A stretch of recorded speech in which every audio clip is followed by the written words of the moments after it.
Welcome to Flipping Houses for Rookies, the only podcast that shows you how to take back your financial freedom and live the American dream by becoming a real estate investor. Without the banks, without the big wigs, and without the realtor's nonsense. This isn't about selling you coaching or some get-rich-quick scheme. It's about opening your eyes to the possibilities so you can make real chunks of dough, buy your life back, and become a free American. With over 400 episodes aired, we're delivering everything you need to know to find deals, talk to sellers, structure deals, and win big. It's time to take action, change your mindset, and claim what's yours. Real estate is the key to your freedom, and we're here to show you the way. Subscribe now and catch our latest episodes on YouTube at Flipping Houses for Rookies, because your financial freedom starts today. Now, here are your hosts, Bill and Pete.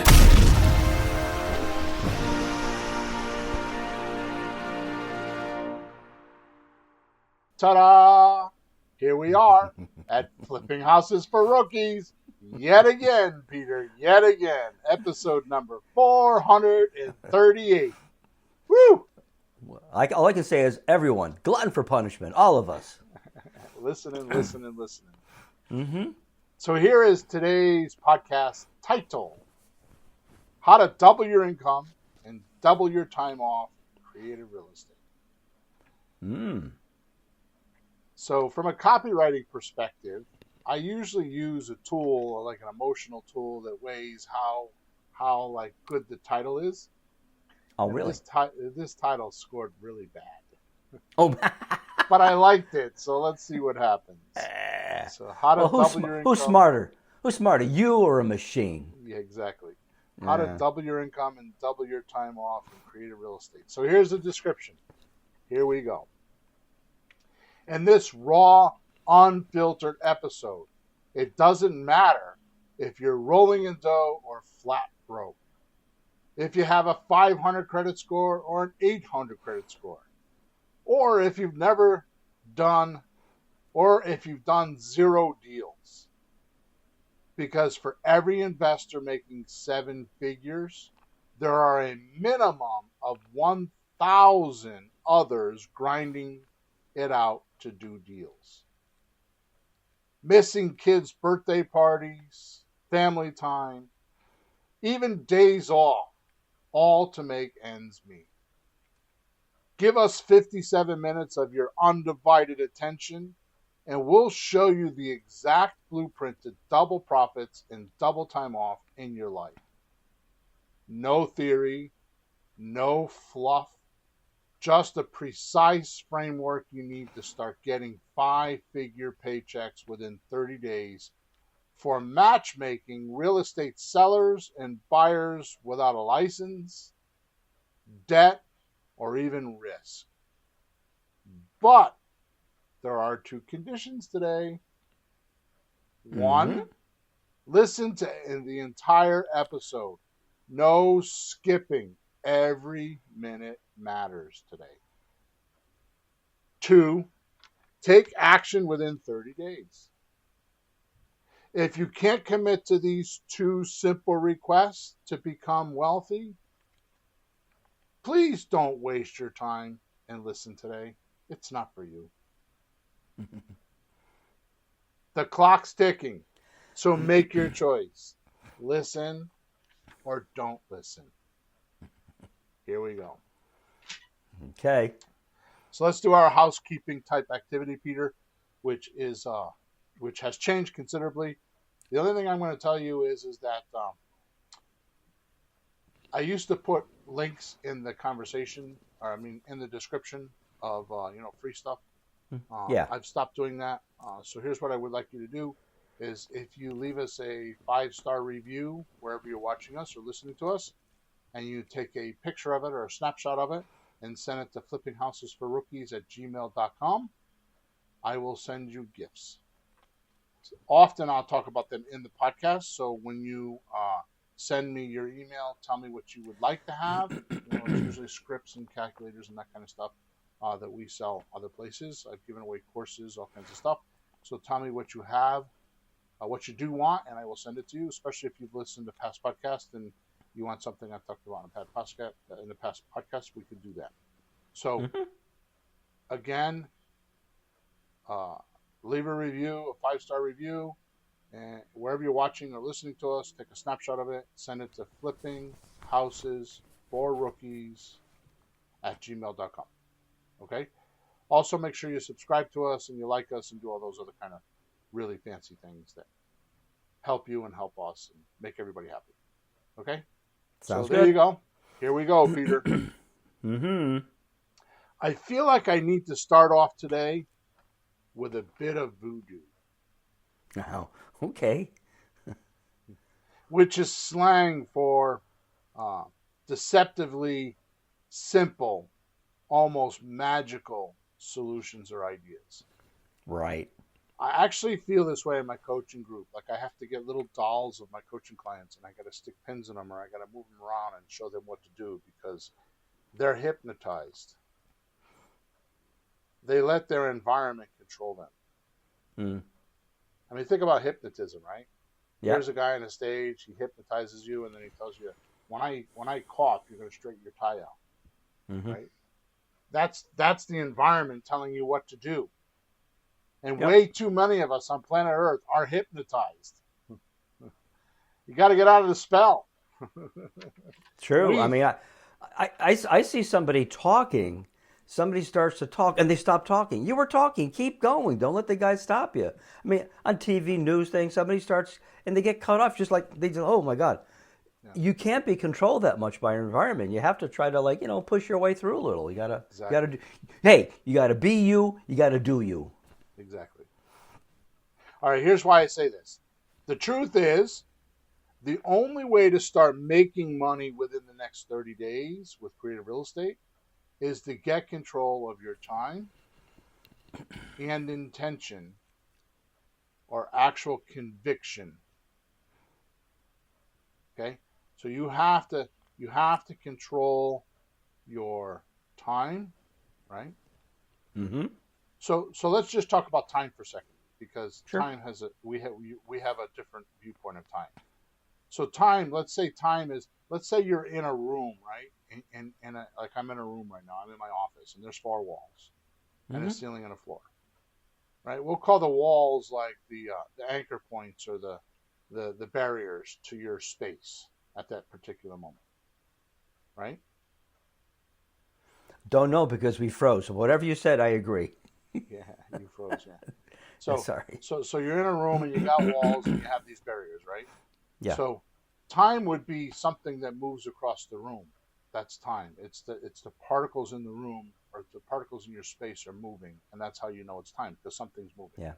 Yeah. Okay. It's kind of a simple thing. So what we're going to talk about today is what's in your world that's moving around. Do you have too much in your world? Not enough in your world? What's too much motion? Not enough motion? What's happening with your perception of time?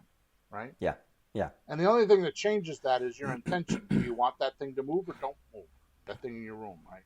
Did you mean to click on your computer screen and have a new site come up or not? So your intention is your actual conviction of how this stuff happens, right? Okay. I will tell you that with all the everything that I have to say, I can't even do this properly because I don't even know the right words for it. Every single one, 100% of my accomplishments, whether they be personal, family, or business, and I've had a lot of them, you know that. Yeah, right? Did. All of my accomplishments come from one thing and only one thing. It's my conviction of that thing that I want. Because I got to tell you, I have a rule in my head that I don't talk about usually. Is I'll say, hey, I'm thinking about opening up an orange stand. And I'll talk orange to people. Stand? Yeah. You don't want to do that. Yeah, I'll talk to people in my family. I'll talk to people.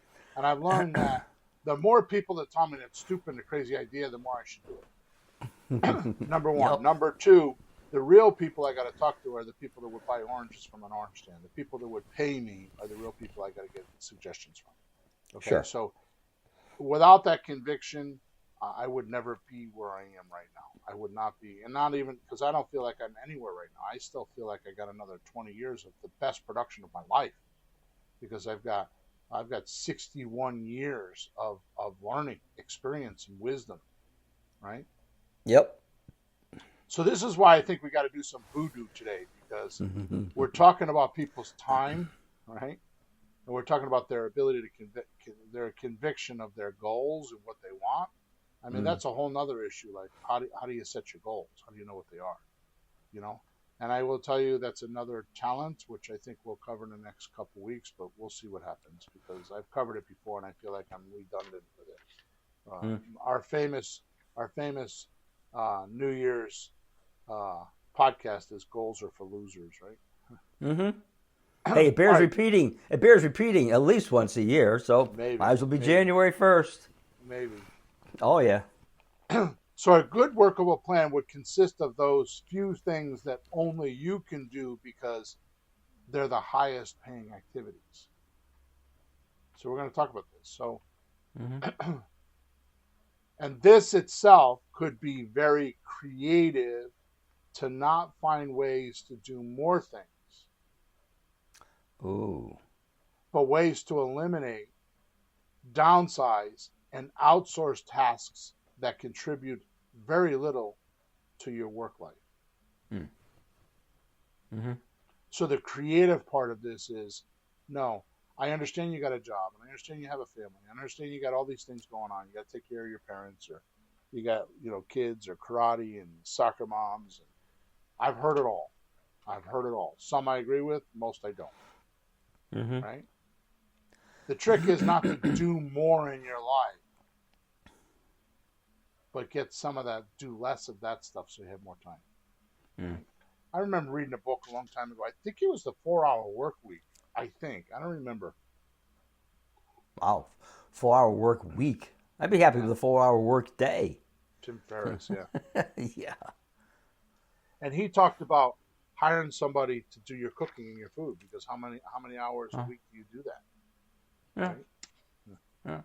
Yeah. My wife did that. Yeah? Yeah, it works great for her too. Yeah, it's you. It's me, yeah. She hired me and I didn't know it. Boy, I found a lot about things about you when I first got to meet you. Like, you're really a very domesticated, very realistic person. Yeah. You do, I've seen you wash dishes. It's amazing. I wash dishes every day. We have a dishwasher. We have a dishwasher that doesn't work.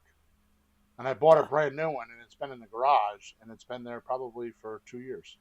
Oh, God. It cost me, I don't know, $1,000 or something. I forgot what it cost me, but I went and bought it, and I had him deliver it, and my guy couldn't come put it in, and I was just like, yeah, because I don't use it. I wash dishes. It's only her and I. It's not that hard. All right, so we first need to talk about getting control of our time and life, right? So then once we do that, what we will do is we'll go into the creative real estate portion of it and making money within 30 days. So it's a twofold podcast. Okay. So the first thing we need to do is to create a new, so we're talking about the time portion now, right? Yeah. So one of the things that we're going to want to look at or do is create a new vital habit.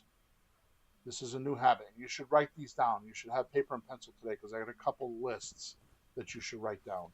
Because if you actually do this, and I say this for a reason, Peter, because behind the scenes, I've been telling you for about a month now that I've been working on my mind and me. I've been working on me. And now I'm a self-help guy, and I'm involved with all kinds of things, churches and groups and all kinds of stuff. And you would think that I have enough capability to just operate the way I want to. But Maxwell Maltz's book talks about the theater and the mind, and I've been really looking at that. Dan Sullivan's book, Think About What You're Thinking. These simple books that I read, I implement them. And I have to tell you, in my life, they have gargantuan results. I mean, things happen are just incredible. Just incredible. Just incredible. Well, it's just amazing. Well, I know you do because we talk a lot. And I also know that I've talked to a lot of other people that they don't even know it's happening. Right. It's like they don't even know aware that all these things are happening in their heads. Right. And they're being pushed around forget the environment, they're being pushed around by their own thoughts and not thoughts and God knows what. Yeah. All right, so what we're going to talk about now is the vital habit that you need to do is continually ask these 4 questions. Mm-hmm. For every task, before you start a task, any task, you need to ask these questions. And here are the 4 questions. Number 1, does the task have to be done at all? Does it really need to be done? Right? I need to go buy my wife ice cream. Do I really need to go buy her ice cream? Yeah, right. Yeah. So does this task have to be done at all? Number 2, does this task have to be done by me? Right? Does this task have to be done by me? Sure. Number 3, does this task have to be done now? Exactly. Right? That's the one I run into because I'm constantly juggling to do this. So, sometimes, and I've been reshuffling, because I could be what we call a hobby horser. A hobby horser is someone that does the things they like to do, not the things they don't like to do. Mm-hmm. Right? So they're a hobby horse. Right? Yeah. Right, so number 4, is there anyone else who can do this task almost as well as I can?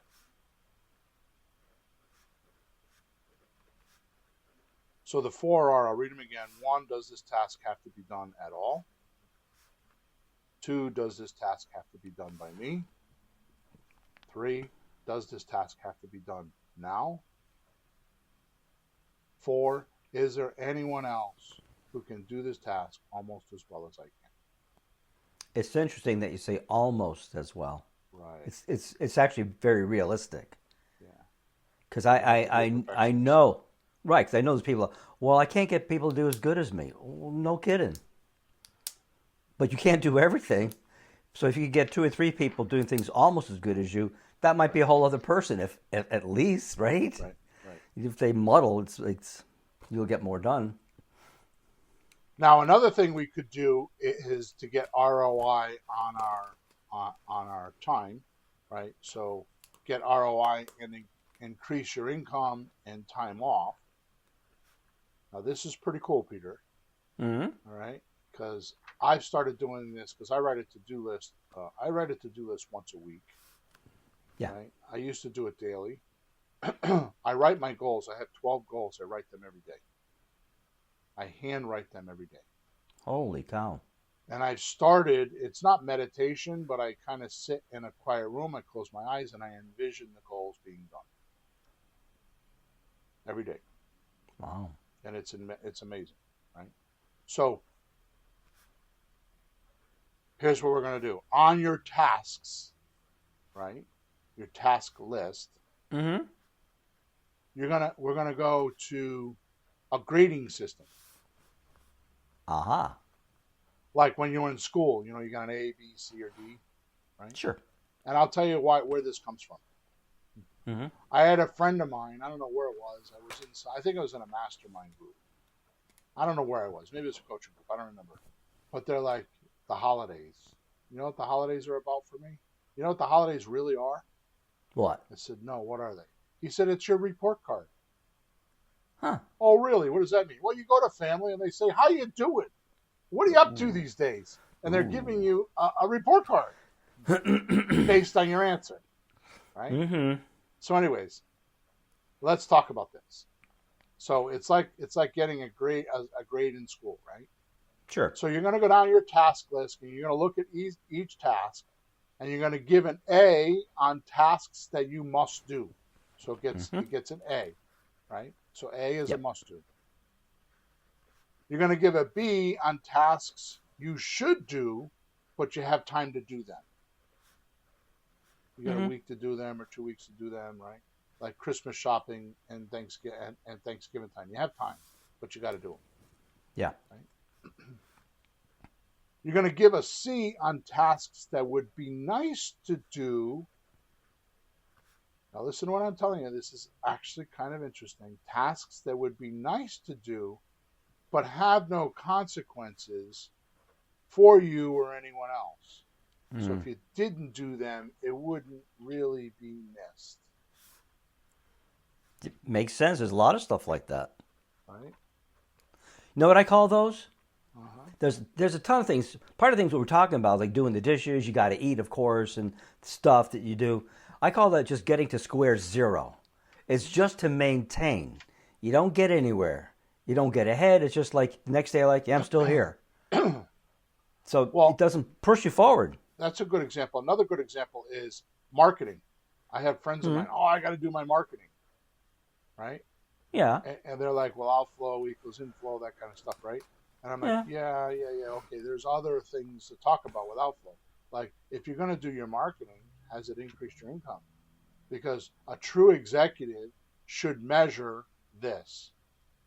The outflow, which is the phone calls, the mail, the marketing, the newspaper ads, the Facebook ads, whatever they are, against the inflow. Which is why we use those words, outflow and inflow, right? Mm-hmm. It's like how do you become wealthy? How do you become wealthy? I'll tell you how. And money has nothing to do with it. Mm-hmm. How do you become wealthy? Well, as long as your outflow is less than your inflow, you're wealthy. Yeah. Right. You're fine. So that's a wealth thing, right? As long as your outflow is less than your inflow. So if you make $5,000 a month and you're only spending $4,000 a month, you're wealthy, right? Sure, you're good. Marketing is the same way. If you got outflow, if you got 5,000 pieces going out and 2 people calling you, maybe you don't need to be doing that, or you need to change it. You're not. Your conversion rate is off. Right. Your impact is off. Right. So that's when I say give a D on these tasks that I didn't do D yet. Yeah, we're on C. So on C, right? Your tasks that would be nice but have no consequences. Yeah. Okay. So now D, you're going to give D on the tasks that you should delegate to others, which you will realize if you do this list for real, most of your tasks should be a D grade. Now, I'm gonna be a little bit geeky for a second, okay? I got to tell you right now that one of my best friends is Fiverr. Fiverr, 2 R's, Fiv. And what that means, it's named because it's like, give me a Fiverr, like a $5 bill. Give me a Fiverr and I'll do the job for you. Yep. I mean, I spend money on Fiverr all the time. Like I'm setting up a newsletter, and I spent the whole afternoon one afternoon trying to figure out how to use Beehive, which is the software I'm going to use, right? And I just got frustrated, and I got spun in, and I couldn't figure it out. So I think it cost me $100, and it's all set up and it's all done, and it took me like 10 minutes, right? Yep. Now, yeah, it cost me $100, but I didn't have to worry about it, right? So I'll tell you another one. I was shown the other day, so people don't know this, but Google was originally started by the founder. I forgot his name. He's got a strange name. It was originally founded for AI purposes. Way back? It was that was its original goal, was to gather information for AI purposes, which is why they gave it away for free. Wow. The Google search. And now it's 20 years later, and they absolutely have that. So Google has the best AI, but they don't release it. So Google by far is light years of everybody else with AI, artificial intelligence, if you don't know what AI is. They just released in Gemini, which is their AI, like ChatGPT is an open AI. Mm-hmm. Gemini is Google's AI. You ready for this? Yeah. If you pay for it, which I think is $20 a month, you push a button and you can share your screen, and the AI will watch you working like on a piece of software, something you can't figure out, and tell you how to do it. You say, how do I do this? And it will tell you how to do it. And like a share screen thing where it's watching you. Just like we share screens like on Zoom and stuff like that. Yeah. It'll watch what you're doing. Like, so you go on there and say, I'm trying to figure out this blah, blah, blah on this website. Can you help me? And it will watch what you're doing and it will show you how to do it. Right. So this is D, right? Give a D on these types of tasks, right? So don't you try to figure it out. Just get somebody else to do it, right? Now Sure. an E task is something you can and should eliminate as quickly as possible. Right. An E task is just get rid of it. Okay? So with that said, you can only get control over your time to the degree to which you eliminate everything of low value and no value, so that you can focus on just those things that really make a difference in your life and work. Now I segment my life, right? Like I do stuff for myself, and then I do stuff for my family, and then I do stuff for my group, in other words, my businesses, and then I do stuff for mankind, like I'll go to the church and donate time. Yeah. Right? And I segment my time into those things, because what you'll realize, if you don't segment your time that way, then one will starve all the time. Right? So I try to break them up that way. And then of course, once I do that, I have myself, on myself. When I'm working on myself, it's often a spiritual thing, or exercise, or trying to figure out a diet, or all that kind of stuff, right? Yeah, that's important. If people think, well, that's a waste. You read any book by some very successful people, they got these routines, don't they? I get up in the morning, I'm really busy, so I make sure I spend time with my kids and my wife before they go to work. Then I exercise, then I meditate a little bit, then I learn something. They get themselves set up for the day. Every single day, I read for a minimum of an hour, and I don't do it all at once. I do a half an hour once and a half hour different. But I get up in the morning, I read for a half an hour. I obviously shower and all that stuff, get dressed. I do 10 or 15 minutes worth of yoga, and I meditate for about 15 minutes every morning. And that's all within the last month. I mean, I was doing it before, and I stopped, and I'm back to doing it, right? So the most powerful tool or way to make money and create real estate is your ability to think clearly, right? Nowhere in a deal will you make more money than deciding what you are going to do and in what order. And this is a funny thing, because I've been teaching this for 10 years, actually longer than that, but for 10 years hardcore. The hardest concept I have in teaching others how to make gargantuan profits in real estate is the exact point, and I'm having this trouble with you too, the exact point where you stop discovery and start making decisions. So you've gathered enough data, because when you're new, you think all the data is important.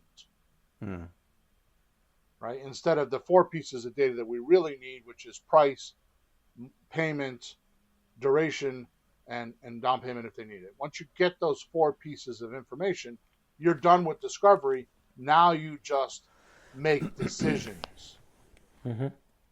And those decisions are, I'm willing to do this. Would you accept it? Okay, here's the order of how it goes.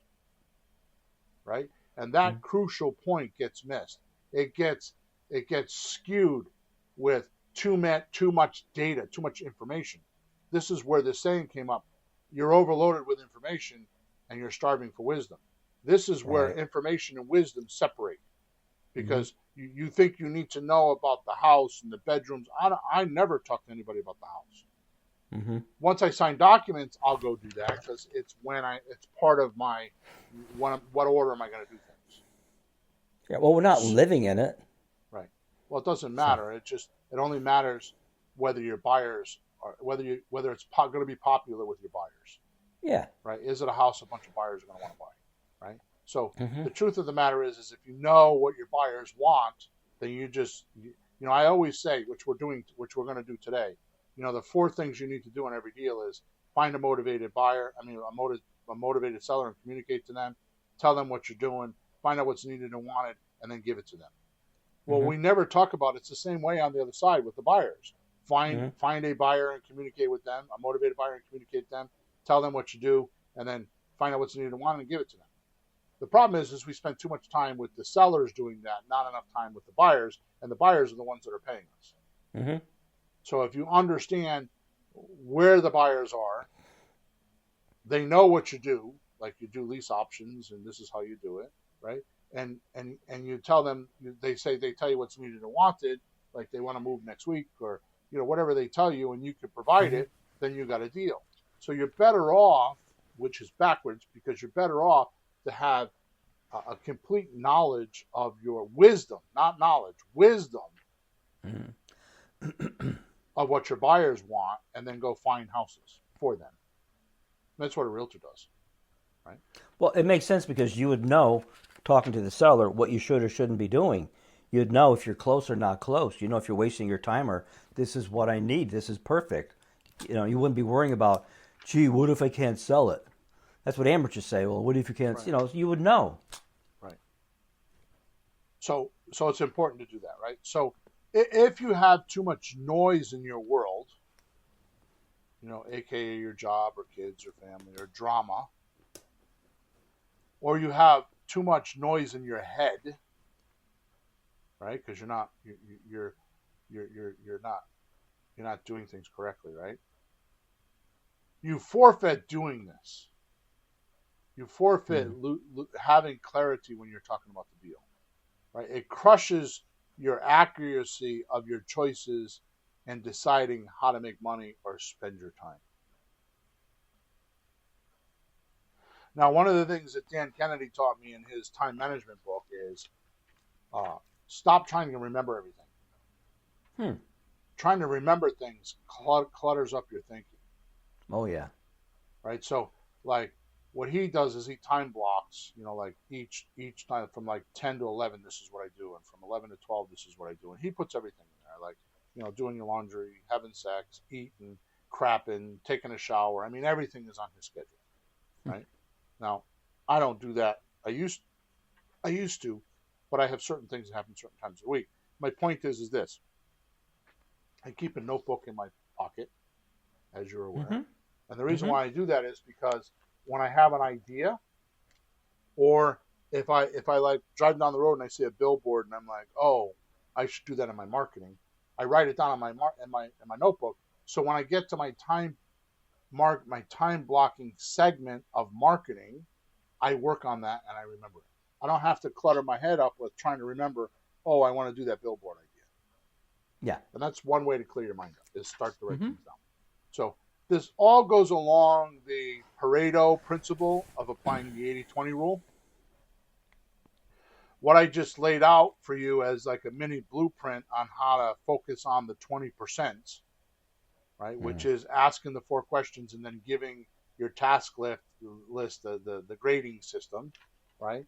You're going to find out what the 20% is in your life so that you can work 20% at a time and get 80% of your time off, right? Or more importantly, do the tasks that are going to give you the highest paying tasks that will pay the other 80% off. Right. So good. So here's a good production formula. Here's another one to write down. It's got 7 points, right? So I'm a little bit nervous about time here, so I'm going to kind of move fairly quick.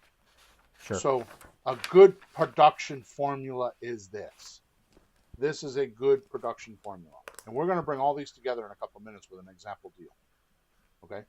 Good. So number 1, work hard. Number 2, work fast. Number 3, work smart. Number 4, work on or in your strengths. This is where a lot of people make mistakes. Right? Because they don't have the money to pay somebody they try to do it themselves in a field they don't know anything about. Oh. And they get stuck with, I got to go learn how to do list building, right? Instead of just paying somebody on Fiverr to do it. Right? Yep. Number 5, work efficiently.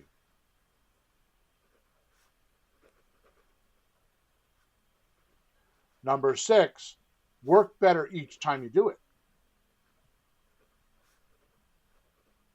And number 7, prepare for delegation when working. So the first phase of work is to do it and figure out how to do it. And the next phase up would be, I got to delegate it, but you know how to do it, so you can tell somebody else how to do it. Right.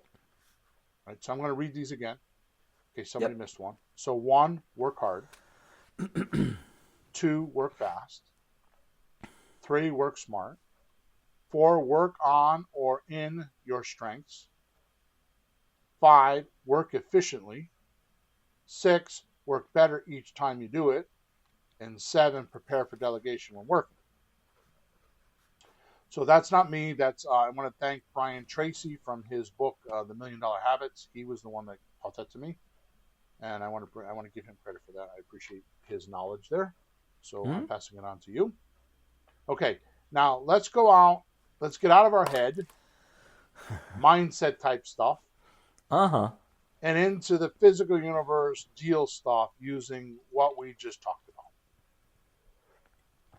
about. Okay? Sure. Are you ready? Make it practical. Let's go. So the steps of doing a deal are 1, find a seller, a motivated seller, and communicate to them. Yeah. 2, tell them what you're going to do. Tell them what you do. 3, find out what's needed and wanted. And 4, give it to them. Mm-hmm. So we're going to follow that with this new data, right? So, sure. So number 1, we need to find a motivated seller who wants to communicate with us. Okay? So we ask the questions, the 4 questions, right? So does this have to be done at all? You answer the questions. Oh. So does this have to be done at all? You would need to find a motivated seller. Yes. Okay, good. Does it have to be done by me? Not the finding part, maybe not. That'd be good to have somebody else do the finding. There's a lot of finding to do. Yeah. Have somebody else do the finding. Exactly. They're pre-qualified, right? Yeah. All right. So number 3, does it have to be done now? I think the sooner the better, because you don't want to lose a deal. Maybe someone else gets it. So you're talking about working fast. So for that, I would say, yeah. Aristotle talked about start, change, stop, right? I don't remember if it was him, but somebody certainly did. Yeah, well, I just read it the other day. I can read it to you. Oh. Right? He calls it a little bit different, but if you don't start, then you don't have a deal. Yeah. So yeah, I would think it's got to be done now. Damn, I got 3 right. Yeah. So 4, can I get someone else to do it for me? Wait, you lost me. Yep. So number 2 is, does it have to be done by me? Oh. And then number 4 is, can I get someone else to do it for me? Oh, yeah. Like the finding part, yeah. Okay, so I'm not going to talk about this today because this is a podcast all by itself. Okay? But I had this big realization some time ago, a year ago on one of our podcasts. I never told you this. I had a big epiphany on the podcast. We were talking about Who Not How by Ben Hardy. Right? And my realization is he's like, pick your tasks and get somebody else to do them for you. Right? Which we're talking about today. Yeah. Okay? Yeah. Here was my big realization. It doesn't have to be a who. Oh, it doesn't have to be a person. I created software to be my who. And now, I figured out how to make agents. So I have ChatGPT agents that work for me. They just do one task. Write me a headline for the podcast. Right? I don't use AI for the podcast at all, except for a headline. Right? Or write me a newsletter. And I've done my research. I've got my avatar in there. I've got all my data. I've uploaded all my past stuff. So it's me talking, but it's not me. It's my material, my voice, my whatever, and I've got the robot to do the work for me. This is no different than having a robot in your house cooking eggs in the morning. Yeah. You're getting ready to go in the shower. You push the button, say, "Hey, robot, make boop, boop, boop, boop." Hey, Sophia, make me my eggs so I have them when I get out of the shower. Right? Yep. You don't need to do that menial task. You know how to cook eggs. Right? So when I say, can I have someone else do it for me? It's more like, can I get something else to do it for me? Now watch this. So we're still on. We need to find a motivated seller who wants to communicate with us. And we ask our questions. Does it need to be not done? Does it need to be, does it have to be done at all? Does it have to be done by me? Does it have to be done now? And can I get someone else to do it for me? Now, watch this. Let's apply the production formula to this. I'm not being too weird, am I? No, I'm fine, but I have to turn my page back and forth to make sure I'm following you. I got it, though. I got it. So plug in the production formula. So when we're talking about finding you need to find a motivated seller who wants to communicate with us. The formula is work hard. Work hard at what?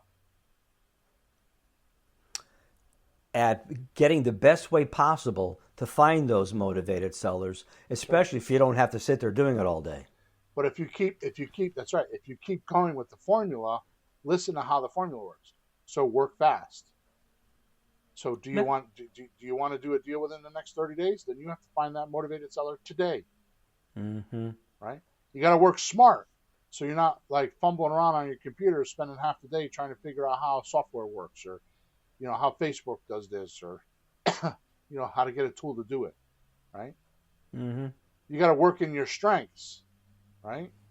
So is your strength setting this system up, or is your strength in talking to the buyer and the seller? You taught me this, Peter, because you're 70-something years old and your strength is not computers, but you're really good on the phones. Right? I'm better at phones. I'm getting better at the computer part, learning more as I go. But I started with I had that other skill in the first place, so that's right. I have to depend on that. So you want to work efficiently, right? So this is all on getting a motivated seller to communicate to, right? You want to work better each time so you can do it, right? And then, of course, prepare for delegation. So when you go back to work hard, what are you really working hard on? You're really working hard on number 7, preparing for delegation. Yeah. You're trying to get it set up because it's a mundane task, which goes back to what I was talking about with the robots, with AI, because AI will do this. No problem. It will work hard. It will work fast. It will work smart. It'll concentrate on the strengths that you make it concentrate on, right? And it will work efficiently. And nowadays, AI learns from itself, so it makes it better and better each time you do it.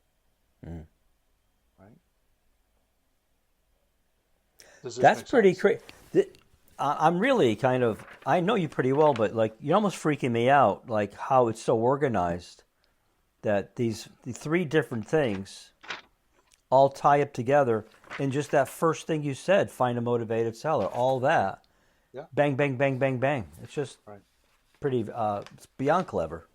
Thank you. Okay. This is exactly where most derail their production train. This is exactly where they derail. Here's why. Remember, I spoke earlier about being creative about adding tasks to your plate instead of getting creative and removing tasks from your plate. Most people add tasks to their plate, right? Ron LeGrand says it best. The less I do, the more I make, which is the 80-20 rule. Just do the correct 20% and you'll show up, right? Yep. Which brings me to this point on our railroad track. So picture there's a train going down the track, and it derails. Ooh. Just before it derails, there's something on the track that causes it to derail, right? Mm-hmm. That's where we are right now. We're at just before that point that it hits that derail thing.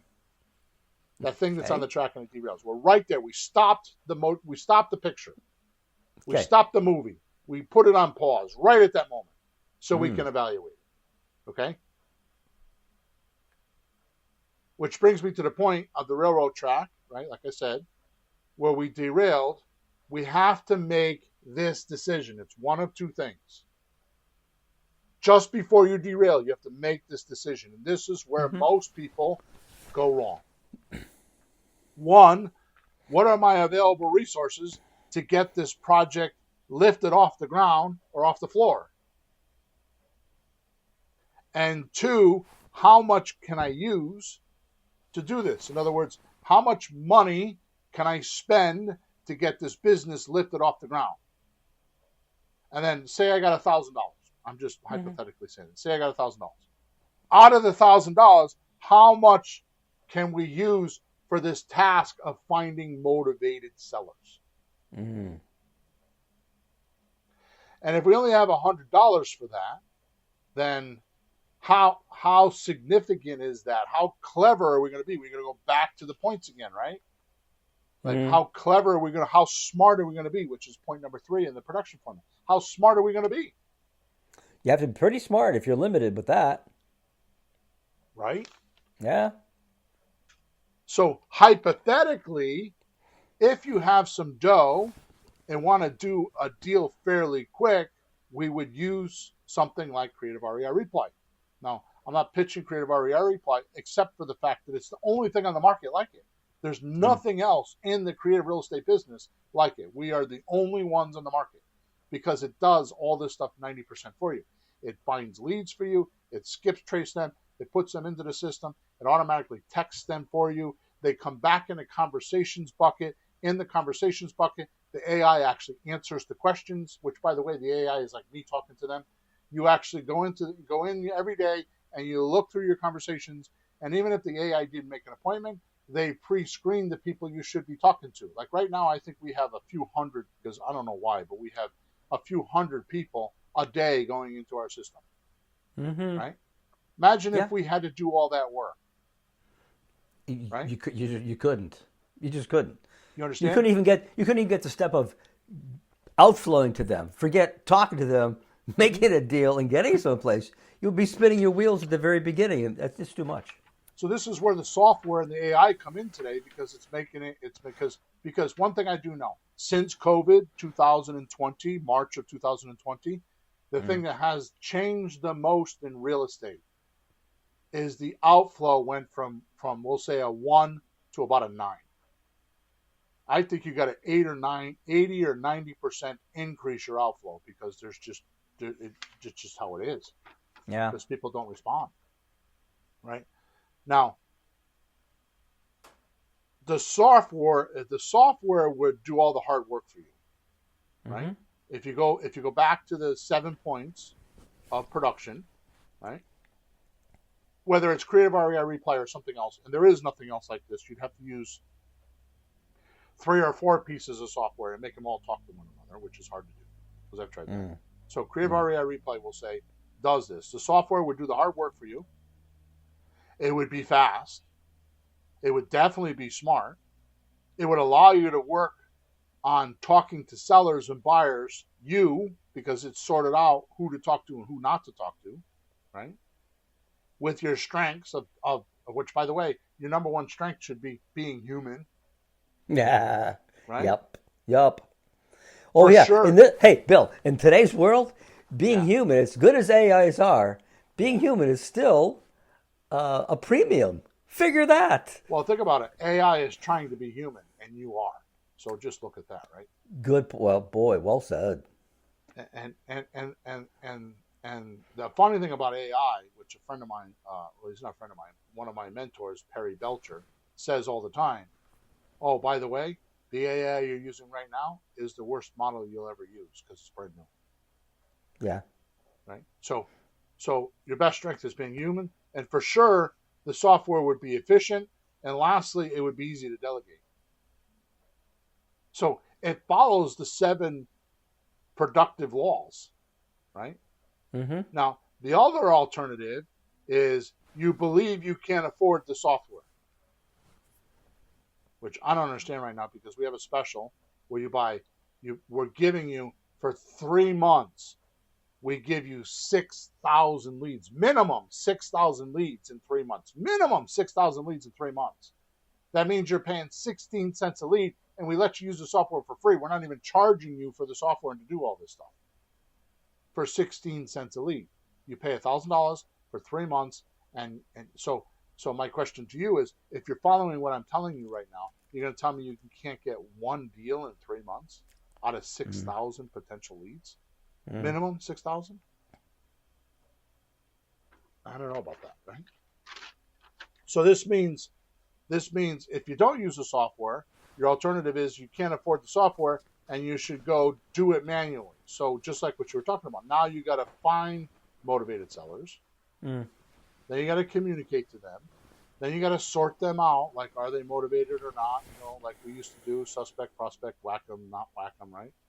This means scouring the internet, sending messages, phone outflow, one by one, each, or if you're using software, you have one piece of software over here, and then you got to move the data to another piece of software because they don't talk to one another, and all that stuff is getting better nowadays, but it's still not there. Or the other alternative is you can buy a list, like go to My Plus Leads and buy a list, right? FSBOs for sale by owners and expired listings, and you can start dialing. Or you can set up a dialer, like they dial 4 numbers at once for a VA, a virtual assistant, and you can start doing that, right? But I'm going to tell you, you're going to spend more money doing that over 3 months than Creative REI Replay. And you're not going to get as many deals because the VA is not going to be as good as you are. Yeah. Right? Maybe because I do demos, which I'm going to stop doing. Believe it or not, tomorrow is my last day doing that. Thank you. Really?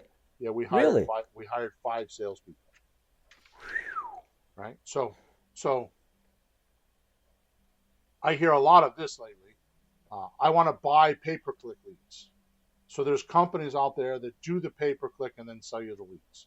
iSpeed Lead was one of them. They were one of the first to start. Yeah, I remember that one, yeah. They say the leads are better. I don't believe they are. Right? No. So all I have to say is that means it will be a miracle. If you're doing this manually, it will be a miracle or very lucky. Now realize I have 3 coaching groups I deal with every week. So I'm dealing with dozens and dozens of people every week on what they're doing, and they're asking me questions. So I see their production. Right? Yep. I see how they're using Creative REI Replay. I see how all this is happening. I do demos with people that want to buy Creative Real Estate, Creative REI Replay. So I hear these guys that are doing, 10 deals a month. I hear what they're saying because we have a mogul package where we give them 3,000 to 5,000 leads a month, and they have VAs. And, I hear these guys talk to me every day, right? So what I'm saying is that if you're going to do this manually and get all these lists and do all this stuff manually, you're actually being an agent. You're being a VA yourself. You're doing $6 an hour work. Right. And you would be very lucky if you found a deal within 30 days. Heck, the next 90 days or even 120 days. Sure. This is why I say this is the point where you derail. Right before you derail is this decision. Is, do I spend a couple bucks to go do this or not? Now, I'm telling you that you can start a multi-million-dollar business for a $1,000 startup. Who's got that? And I'm also telling you from vast experience with myself and many, many, many clients, you'll spend more than $1,000 if you try to go do it on your own and reinvent it. It took me 30 plus years to do this, and we're still working on it because we've been Creative REI Replay has been in existence for 3 years, and we do a support call every Thursday night, and we get feedback of things that need to be changed. So I'm not pitching Creative REI Replay. I'm just telling you we built this for me and you to make our business better. Now, are we doing more deals? That's another story. That's a story internally that we have problems with, right? Most leads need 7 to 9 points of contact to consider doing a deal these days. And that means a phenomenal follow-up system so you don't lose deals through the cracks. If you don't have that, there's no way you're doing that manually. No way. No way. We used to do 30-day files. We used to do it was just calendars. It just doesn't work. Now, does that make sense? Oh yeah, it's annoying. It's hard. Now that we have the motivated, this is just on finding motivated sellers and communicating to them. We just did the first step. Now that we have that, it's a big one though. It's a biggie. Right. That's a now good that one. we have that, what do? Well, we're going to go through the same process that we just went through to look at our resources. Ask who does the task, then use the production formula. So when we're talking about what do we do, right? You're going to have to go through the 4 questions that I gave to you, right? You need me to give those to you again? Oh, I got them here. Well, the 4 questions: does this task have to be done at all? Does this task have to be done by me? Does this task have to be done now? Is there anyone else who can do this task almost as well as I can? Yeah. Now you're going to do this on step 2. And when you go through that process, that evolution on paper with paper and pencil, just don't do it in your head. Do it on paper and pencil. Do it two-dimensionally, right? You're going to find out that you only want to do lease options because you don't have any money. You spent your $1,000 on the software. And you don't have any money to invest in real estate, or you don't want debt, or you don't want the liability, or you don't want the risk. So you're going to just test before you invest. You're going to check out how to do this, right? Or you might be a little bit trained, and you're going to want to do subject to or seller financing, or do like what we do, all of them, right? But the point is that when you say the second step is tell them what you do, you need to figure that out for yourself, and you're going to go through this formula or these 2 formulas to tell you to do this, right? So we tell the seller what we do now, right? Does that make sense? It's clear. We know what we do. We have a clear, viable picture of what we're going to do. It's our mission, like Jim Kemp talks about in the book. No, your mission needs to be imported into the other side of the table, so they know what you're doing, right? Yep. So then we move on to the seller's needs and wants, so you can present the perfect offer to them. Now we start all over again. Right? Does the task have to be done at all? Well, of course it does. And does it have to be done by me? Well, I will tell you right now, I've had multiple conversations with Sean, my partner, and because of you, Peter, and to be honest with you, I shouldn't say this publicly, but because you and my VA are not giving enough offers, I've decided to bypass the 2 of you.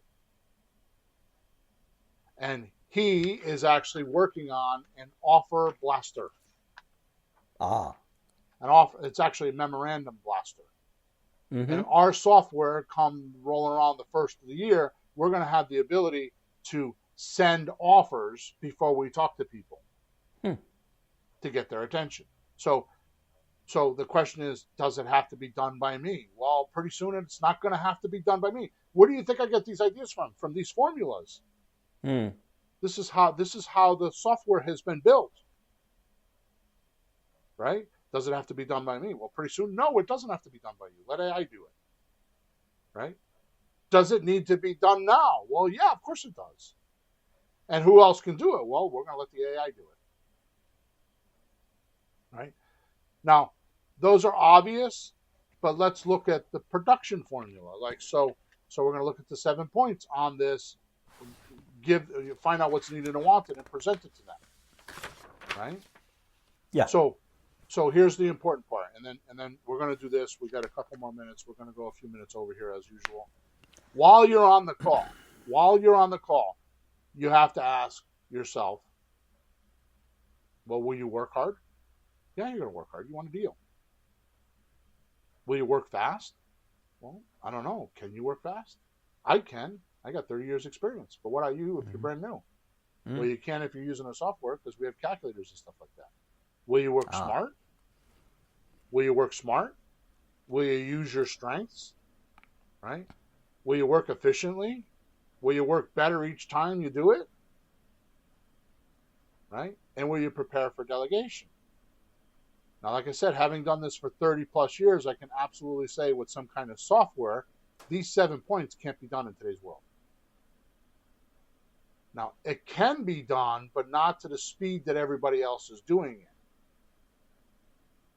and the ease that everybody else is doing it. So the guys that are making 7 figures or making even 6 figures, right, need to have software to do it. And I only know this because I'm doing these demos every day to people that are not our clients.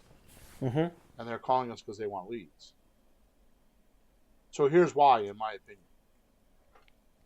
Right? 1, work hard. You can do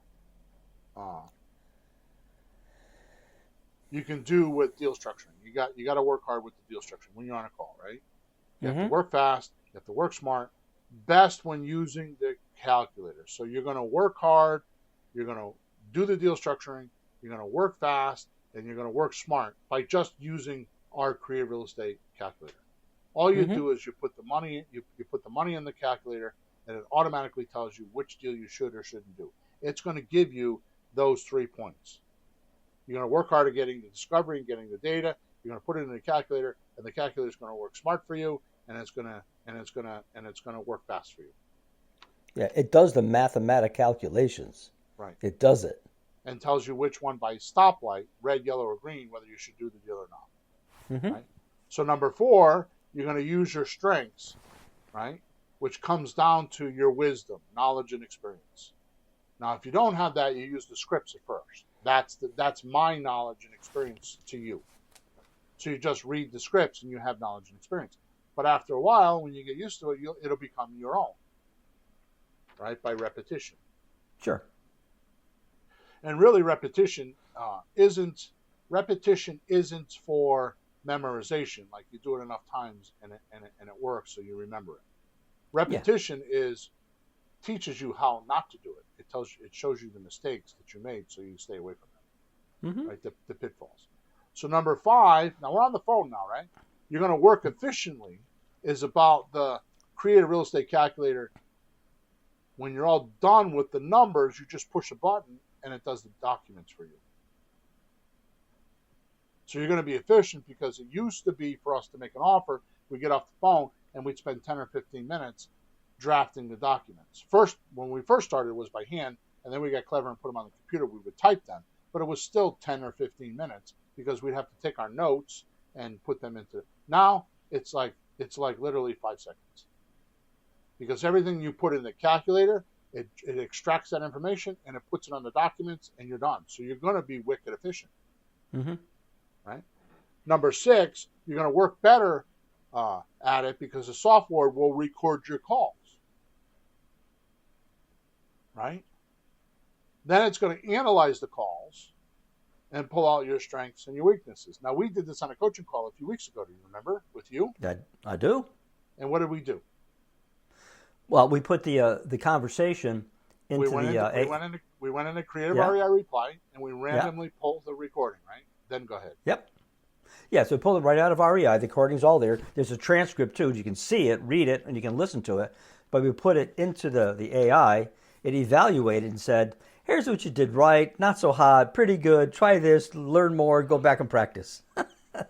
Basically, it showed us that you were off script. Right? Did a critique. And that makes sense because you've been with me for quite a while, and like me, I don't follow the script to the T, but I make sure I get all the bullet points, right? So, so are you going to work better? Are you going to work better?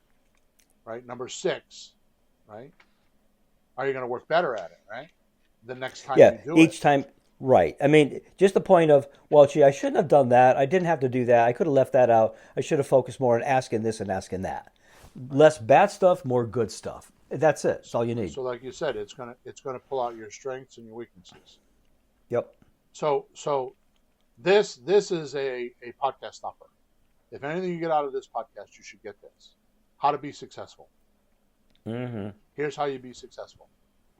Do more of the right things and less of the wrong things. That's how you're successful. Do more of the right things, less of the wrong things. Right? This step is doing that for you. And by evaluating your phone calls with this tool that I have, which I have not released yet, it will be coming out soon. I have a tool where you just take your recordings, you upload it in there, and the tool runs through, it transcribes the conversation, and then it evaluates it based on the script that we have, and based on, it's as if I was critiquing your call for you as a coach. Mm-hmm. Mm-hmm. Okay? And it does this in minutes. In the old days, we would have to, old days meaning now, like right now, for us to evaluate our VA, for example, our virtual assistant, we have to go in there and listen to all the recordings and then take notes and then write an instruct, like instruct her on what to go do this, go study this, go restudy that, you know what I mean? And then do it again, right? Now Yep. we don't have to do that because not only does it do all of that, but it gives you the instruct in the evaluation, right? So it's just simple. And again, this is because we're using AI to do this, right? Yep. And number 7 is obvious.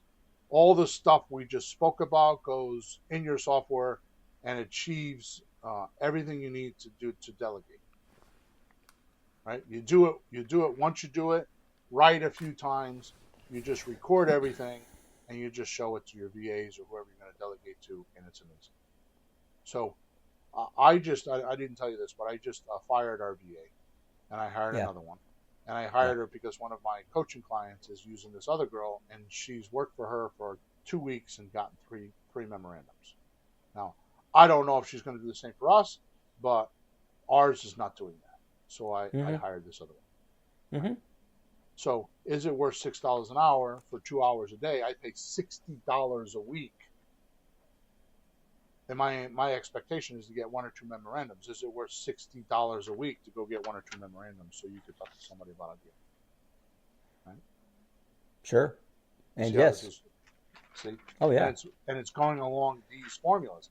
These formulas, and I'm telling you today, are the reason why I keep evolving. This is why we keep getting better and better, and the technology is giving us, right, is giving us the ability to do this now. Right? So as you can see from today's talk, an important key to personal productivity is for you to develop the habits of determining how you can produce finished, valuable offers. Right? Which sellers need and want, not what you know how to do. Right? So this sets speed on achieving a specific goal in any area of your life. My saying, which you've heard me say for almost a decade now, is an offer per day keeps the debt away. And I haven't been saying that recently, but I'm going back to it, right? Mm-hmm. So listen to me. This is very important. This is the only way you become wealthy. There is only one way. You have to have a completed product or service. Like if you're going to sell a bottle of water, you have to have a bottle of water to sell. And it has to be valuable to somebody else so they'll exchange with you. The more popular that product, that finished product is, and the more valuable it is, the more money you make. So I'm going to revert back to the beginning of the podcast. Talking to a seller and getting a deal is not that product that's valuable. We've been doing this backwards for 2 decades. The valuable product and service that you could deliver is to go to your buyer and say, hey, I have this house that you can rent from me for 3 years and then buy it if you give me 5% down. Mm-hmm. And they flock at you like flies on a bull's butt. I mean, it's just inevitable. They're just going to be there. Mm-hmm. So the trick, and I covered this in many podcasts before this, is to get the seller to do a consignment deal with you, which we do on options.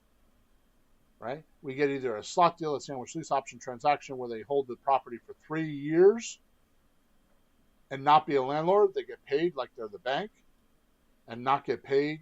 Get paid monthly and be the bank. And the buyer treats them like the bank. They don't call for clogged toilets and all that shit. Mm-hmm.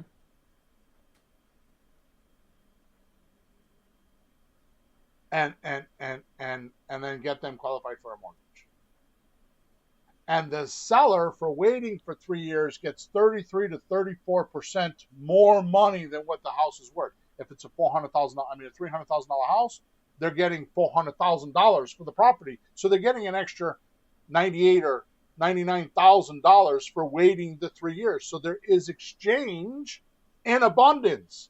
So the seller has the service or the product. The seller has the product completed. Mm-hmm. They have a house already that's already paid for, doesn't need loans, doesn't need any of that. It's already paid for or being paid for by the seller. There's a loan in place. Right.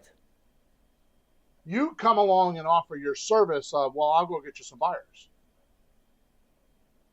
And then you offer the buyer the opportunity to do a rent to own. In other words, get your product to the buyer that's going to pay you is to reveal to them where this needle in a haystack is. Mm-hmm. Hey, there's 150 houses for sale in your city, but I got the only house that will do a rent to own or seller financing. The only house out of 150, I have it, and I'm going to give it to you for 5% down for my fee. It's not a fee, mm-hmm. my profit. And if you don't have that viewpoint that that's what you're doing, and you need to do that, you need inventory to do this business. And you need to stop trying to, this is kind of like, oh, Peter, I want to buy my grandson a bicycle for Christmas. Oh, you know what? I'm a handy guy. I don't want to spend $150 for a bicycle. So I think I'll go start a bicycle factory in my garage. And I'll make a bicycle.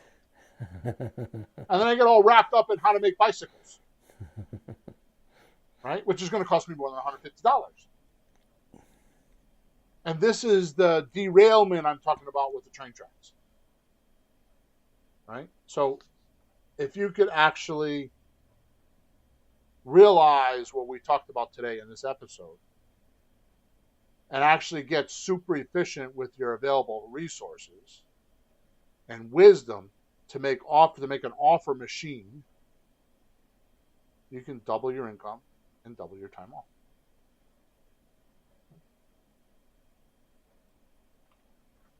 It's all the real estate between your ears. It's how you view things. And it's backwards than what we're taught in school. Right? How so? Well, we're taught to work hard, right? Oh, jeez. Yeah, work hard physically. But what about working hard on the most important muscle you have, your mind? Yep. I'm 61 years old. Wait a minute. Happy birthday. Yeah, thank you. So no, really, it's your birthday. It's his birthday today. Yeah, so I'm 61 years old, right? And I go in and out of working on my own mind. I forget to do it. I forget to exercise my mind. I get up every morning and I exercise for 10 or 15 minutes. That's for my body, but what about my mind? And when I do that, oh man, I flourish and prosper every time. So we've gone 12 minutes over, Peter. Thank you very much for being patient with me today. I hope everybody enjoyed it. Make sure you subscribe to us wherever you're watching us. Make sure you like us wherever you're watching us. Make sure you leave a 5-star review. Take a snapshot of it. Send it to flippinghousesforrookies@gmail.com. That's flippinghousesforrookies@gmail.com. And I promise you, I will give you hundreds, if not thousands of dollars worth of gifts because, yes, I'm ethically bribing you right now. So there you go, right? I'm giving you a grand slam offer. Leave us a review, give us a snapshot, and I will give you stuff like you never saw before. Right? And why can I do that? Because most people don't do it. Most people are listening to me right now. Oh, I got to do that. And they get just the stuff we were talking about today. Their life gets in the way and they forget. Okay, folks, make Bill wrong and do it. Yeah, exactly. All right, good. So we're over and out. End of podcast number 438. Thanks again for your support and your time and being here. We really appreciate it, and I hope that we have exchange in abundance for you today. So flourish and prosper. Talk to you on podcast number 439. Over and out. This has been Flipping Houses for Rookies. The American Dream. What is it? It's called financial freedom, and with real estate, you'll have it. Without the banks, without the bigwigs, and without the realtors' nonsense. Bill and Pete are two real estate investors with 30 years plus of experience, hundreds of deals under their belts, and a mission to change the way you think about creative real estate. Do be sure to like, rate, and review the show. And after that, hit up our YouTube channel at Flipping Houses for Rookies /streams. We'll be back soon. And see you then on Flipping Houses for Rookies.